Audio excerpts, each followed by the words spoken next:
Contraction of demand, contraction यानी कि demand का कम होना, ठीक है। लास्ट उसमें हमने पढ़ा था एक्सपांशन, एक्सपांशन यानी बढ़ना और कॉन्ट्रैक्शन यानी कम होना, डिमांड कम हो जाती है और प्राइस बढ़ गए तो प्राइस एक लौता एक फैक्टर है जो डिमांड को बढ़ाता भी है और कम भी करता है। अगर प्राइस बढ़ गए तो डिमांड कम हो जाएगी, ठीक है। कॉन्ट्रैक्शन ऑफ डिमांड यानी डिमांड कम हो जाना।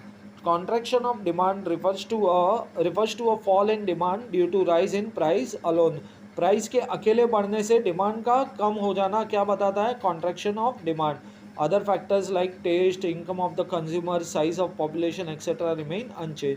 Demand curve moves in the upward direction on the same demand curve. देखो यहाँ पे मूव अपवर्ड है, एक्सपेंशन में ये डाउनवर्ड था, यहाँ पे अपवर्ड है क्योंकि पहले हम प्राइस कम थी तो ज़्यादा क्वांटिटी डिमांड करते थे, बट अगर प्राइस बढ़ गई तो हमारी क्वांटिटी डिमांडेड कम हो गई है, ठीक है, प्राइस बढ़ गया है।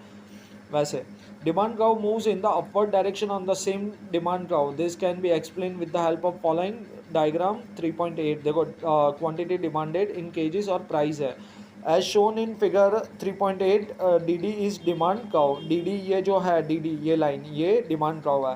An upward movement on the same demand curve from point B to point A shows contraction of demand. Point B to point A की तरफ जा रहा है। अगर देखो प्राइस बढ़ गए है ना, प्राइस यहाँ पे थे अब प्राइस बढ़ गए तो डिमांड पहले जो इतनी थी वो घट के यहाँ पे आ गई, पहले यहाँ तक डिमांड कर रहे थे अब डिमांड कम हो गई, वैसे है। तो प्राइस एक लौता फैक्टर है जो आपके डिमांड को बढ़ाता भी है और कम करता है, ठीक है। तो प्राइस बढ़ गई तो क्या हो गया, contraction of demand. Thank you.